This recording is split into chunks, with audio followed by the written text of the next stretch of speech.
آج عہدہ ملنے کا مطلب ہے جیسے چاہو کرو، کوئی تمہیں پوچھنے والا نہیں۔ اور یار عہدے اس لیے نہیں ملتے کہ ہم لوگ غریبوں پر جو نا وہ ظلم و ستم کے پہاڑ ڈھا دے، عہدے تو خدمت کے لیے ملتے ہیں، عہدے تو کسی کو سکون دینے کے لیے ملتے ہیں، ذمہ داری تو کسی کا دکھ درد بانٹنے کے لیے ملتی ہے۔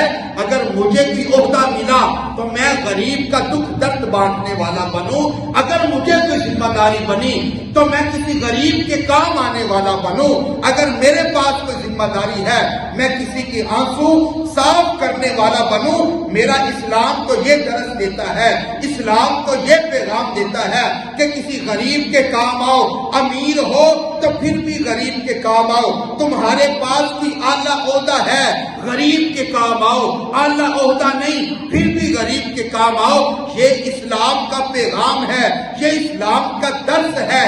حضرت ابو بکر صدیق رضی اللہ تعالیٰ عنہ جب آپ مسلمانوں کے خلیفہ نہیں بنے تھے تو ایک قبیلے کی کچھ بچیاں تھی جن کا والد نہیں تھا، یتیم بچیاں تھی۔ اب ان کے جانوروں کا دودھ نکالنے والا کوئی آدمی نہیں تھا۔ حضرت ابو بکر صدیق رضی اللہ تعالیٰ عنہ آپ ان کی بکریوں کا، جانوروں کا دودھ ان کو نکال دیتے، وہ بچیاں پی کر بیچ کر اپنا گزارا کر لیتی۔ جب حضرت ابو بکر صدیق رضی اللہ تعالیٰ عنہ جب مسلمانوں کے خلیفہ بنے تو ان بچیوں نے سوچا اب ہمارے جانوروں کا، اب ہماری بکریوں کا دودھ کون دھوئے گا، اب ان بکریوں کا دودھ کون نکالے گا۔ ابو بکر تو مسلمانوں کے خلیفہ بن گئے، میں قربان جاؤں ابو بکر صدیق آپ کے مقام پر، میں قربان جاؤں ابو بکر صدیق آپ کی شان پر۔